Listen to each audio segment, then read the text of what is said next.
Conséquence et à droit enfin les moyens de lutte. Bien.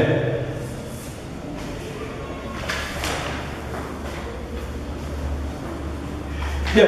Nous allons voir d'abord les différentes drogues. Nous avons ici A. Nous avons le cannabis.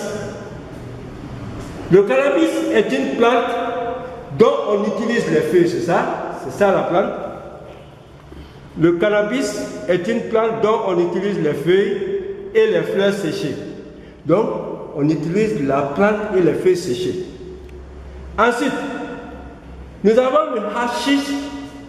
Le hashish est une résine extraite des fleurs du cannabis. Elle se présente sous forme de barrette.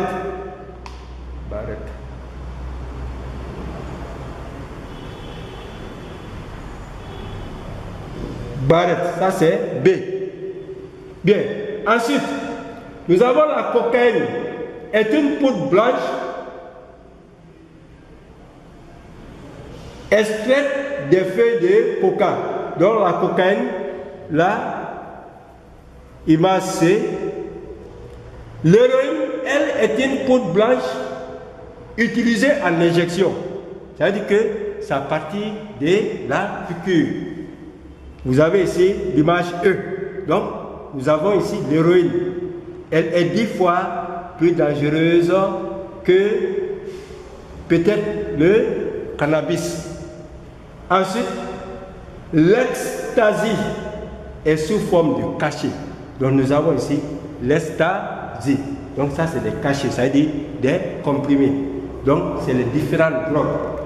Nous avons le cannabis, le hashish, la cocaïne, l'héroïne et l'ecstasy. Bien. On dit d'après quoi? Comment les drogués consomment-ils ces drogues? Donc, il y a des drogués, par exemple, qui s'injectent cette drogue. Quand vous prenez, par exemple, l'héroïne, ils prennent ça sous forme d'injection. Ensuite, il y a certaines, c'est les feuilles du cannabis qu'ils croquent. Et d'autres, par contre, ils prennent des cachets, c'est-à-dire des comprimés, des gélules. Donc, voici les différentes façons dont les drogués utilisent ou consomment cette drogue. Bien. Continue. Nous allons voir maintenant les méfaits de la drogue sur la santé. Nous avons les hallucinations. Les hallucinations. On a dit que les hallucinations, c'est de voir des choses imaginées, qu'on imagine dans la tête, dans la conscience, qui ne sont pas vraies au moment où on les voit. Donc ça veut dire quoi? Tu peux voir une personne venir, mais c'est dans l'imagination. Tu crois que c'est telle personne, mais en réalité, ce n'est pas elle. Parce que tu es sous l'effet de la drogue. Tu es sous l'effet de la drogue. Tu n'es pas dans ta propre conscience. Bien. Nous avons des dépressions mentales. Les dépressions mentales, j'ai remarqué que la drogue, ils finissent toujours à perdre la mémoire. Ils perdent complètement la mémoire. Même quand vous les rencontrez, ils disent n'importe quoi. Parce qu'ils ont perdu leur mémoire. Cette drogue les a détruits. Il y a aussi l'insomnie. Un drogué n'a jamais sommeil. Il peut faire 2-3 jours sans fermer les yeux. Parce qu'il est sous l'effet de cette drogue. Donc, il a des insomnies. Il n'arrive pas à dormir. Il y a aussi le manque d'appétit, qui est un méfait de la drogue. Le manque d'appétit. celui qui prend la drogue n'a jamais faim. Lui, sa vérité, c'est quoi? C'est cette drogue qu'il prend pour les jours. Quand il a ça, lui, il a mangé. Donc, le riz ou autre chose, ce n'est pas son problème. Et si vous remarquez très bien, un drogué, tant qu'il n'a pas sa drogue qu'il prend habituellement, vous allez le voir, il est assis, calme. Il ne rit pas, il ne dit rien. C'est parce qu'il n'a pas eu le prix de sa consommation journalière. Et regardez, dès qu'il a le prix de cette consommation-là, dès qu'il prend la drogue, il devient, vous le voyez, il a changé. Il devient content, il parle n'importe quoi. Donc, ça, c'est les méfaits. Ensuite, il y a la destruction de la santé. Parce que celui qui prend la drogue, vraiment, il se détruit complètement. Il se détruit sans se rendre compte. Parce que tous ces organes sont couchés. L'économie, ça veut dire quoi? Il gaspille de l'argent. Parce que tout l'argent qu'il gagne, lui, tout ce qu'il a acheté, c'est de la drogue. Le drogué ne va pas dire, moi je vais aller acheter des habits, je vais bien m'habiller. Je vais aller acheter un poulet, je vais bien manger. Et tout ce qu'il connaît, c'est sa drogue. Comment avoir la drogue? Donc il passera par tout le moyen pour avoir cette drogue. Donc pour vous dire qu'il est devenu accro, très dépendant à cette drogue. Il est devenu un toxicomane. Un toxicomane. Il est accro, c'est-à-dire qu'il ne peut même pas laisser sans ça. Bien, je vais vous dire un passage ici, sur les méfaits de la drogue. Bien, on dit ces substances en termes de dépendance. C'est-à-dire que vous ne pouvez pas laisser sans en prendre dans la journée. Ensuite, le consommateur éprouve le besoin d'augmenter les doses de drogue. C'est-à-dire qu'aujourd'hui, si la 1000 francs, il paye 1000 francs aujourd'hui, quand il prend, alors c'est bon, hein? Demain, il prend, il va payer 5 000. À ce moment-là, il va augmenter. Donc, il est devenu dépendant. Bien. Lorsqu'un drogué est en état de manque, cela déclenche des douleurs intolérables, des crises d'angoisse et des troubles du comportement. Donc ça veut dire que le drogué là, il a tous les jours sa drogue. Quand il n'a pas le prix de cette drogue là, il change de comportement. Il a des crises d'angoisse. Quand vous le voyez même, vous avez peur de lui. Mais pourquoi il est comme ça? C'est parce qu'il n'a pas pu avoir le prix de sa drogue. Donc, il ne contrôle plus ses réactions. Il devient dangereux pour son entourage. Et souvent, il agresse. Il voit des personnes ou se prostituer ou se procurer de la drogue. Donc, vous voyez, cette dépendance de ces drogues. Quand on se prostitue, on veut pour pouvoir avoir la drogue. Ça veut dire que vaut mieux s'en écarter que d'essayer. C'est un fléau de la société, c'est une catastrophe. Ça détruit. Et il est très difficile de s'en passer. Bien. La prise de drogue conduit à l'euphorie, la perte de mémoire, vous perdez votre mémoire. L'insomnie, comme je l'avais dit, le manque d'appétit, d'où le cycle infernal qui ne prendra fin qu'avec la mort. Donc, si cette personne n'est pas aidée pour abandonner cette drogue, il finit un jour à mourir. À mourir. Bien. Nous allons voir alors les conséquences de la drogue. La drogue détruit la santé. Elle détruit complètement la santé de l'individu et de l'économie. Donc c'est-à-dire que quand vous êtes avec un drogué, d'abord il est toujours malade, il est violent, il présente des comportements que tout le monde craint, et ensuite, vous ne verrez jamais de l'argent avec lui. Parce que dès qu'il a 5 000 francs, il est parti. Dès qu'il a 5 000 francs, il est parti. Et s'il n'en a pas, il va chercher dans la maison. Je vais vous donner une histoire. Nous avons eu un jour un cousin qui était avec nous. Mais il se cachait pour fumer. Il a commencé à prendre le tabac. Mais là, avec le tabac là, peut-être que c'est pas si fort que ça. Il s'est lancé dans la drogue. Qu'on dit le charbon indien. Donc, qu'est-ce qu'on a remarqué à la maison? Nous avons remarqué que souvent, nous avons des chargeurs qui disparaissent. Nous avons des téléphones qui disparaissent. Vous allez déposer ici 5 000 francs ou 2 000 francs, vous révélez, vous voyez que l'argent a disparu. Moi, je demandais, mais qui prenait ça?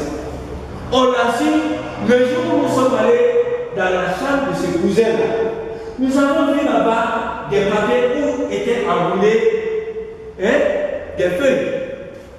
Et qu'est-ce qu'on fait? On ouvre, on voit que c'est de la drogue qu'il prenait. Et quand vous le remarquez, il est toujours isolé. C'est-à-dire que quand nous sommes là en train de faire du thé, lui il est toujours à l'écart. Donc, on a su qu'il y a quelque chose qui n'allait pas. Et il disparaissait de la maison sans que nous soyons au courant. Donc, c'est pour vous dire que la drogue, elle est plus dangereuse que le tabac.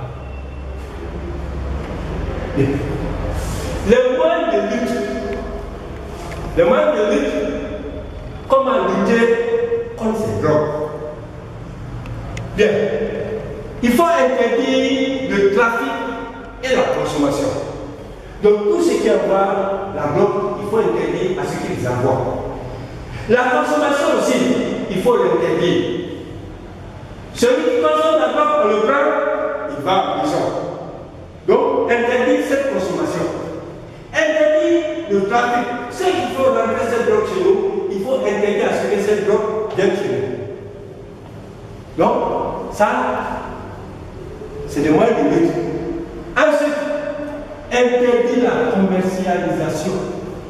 Ne pas accepter que cette drogue se vende chez nous ici, dans notre pays.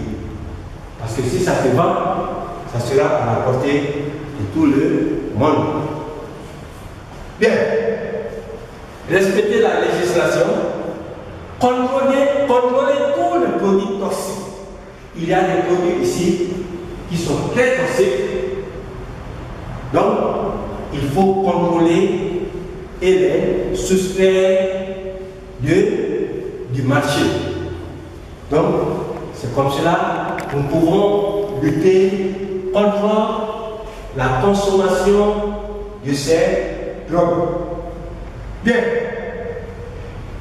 Ce passage dit, qu'un faut-il pour se soigner? Quand une personne est victime de la drogue, il ne faut pas qu'elle ait peur d'en parler à sa famille. Donc quand une personne chez vous consomme de la drogue, il ne faut pas qu'elle ait peur de dire « Ah, moi je consomme la drogue ». Parce que c'est la peur de le dire, elle va se détruire. Donc, il faut se confier. Et quand cette personne se confie, il ne faut pas battre la personne. Mais il faut l'amener à abandonner ça. Lui dire que ça, c'est pas bon. Il ne faut pas toucher. Parce que voici la conséquence. On est incité. Bien. Donc, il ne faut pas qu'elle ait peur d'en parler à sa famille, à ses professeurs et à ses amis. Donc, ça veut dire que même s'il y a un élève dans la classe qui consomme la drogue, s'il a peur d'en parler à sa famille, il peut parler à son maître. Vous dites, ah, Vraiment, monsieur, je ne sais pas qu'est-ce qui m'arrive. J'ai eu à rencontrer une mauvaise compagnie. Donc, ils m'ont poussé à voler de l'argent à la maison pour acheter une substance que je ne connais pas. Donc, depuis que j'ai commencé à prendre cette substance, vraiment, je n'arrive même plus à voir le cahier. Je n'ai plus le courage même d'ouvrir le cahier. Donc, on va penser sur tes lèvres. C'est pour ça que nous faisons ces leçons. Pour qu'un enfant sache, dès à cet âge-là, que ce n'est pas bon, que ça soit drogue, que ça soit alcool, que ça soit tabac, c'est des choses, dès l'enfance, dès votre âge-là, vous devez éviter. Vous devez, toute personne, tout ami qui consomme ces substances que j'ai citées là, si vous avez des amis qui consomment, qui en consomment, vaut mieux ça écarter. Ne les prenez pas comme vos amis. Parce que ce n'est pas vos amis. Ils vont vous amener à en prendre. Bien. Donc, le bloqué doit être aidé par sa famille et ses amis. Et surtout ne plus fréquenter les toxicomanes. Donc, les toxicomanes, c'est les grands consommateurs de drogue. Pour ne pas être tenté de recommencer. Donc, ça veut dire que celui qui était en train de consommer, comme on l'a aidé, on l'a désintoxiqué. Donc, on lui dit maintenant de ne plus suivre ses anciens amis qui ont consommé, pour ne pas qu'il recommence cette consommation. Bien. Les drogues, le tabac, l'alcool sont des produits qui menacent notre corps. Bien.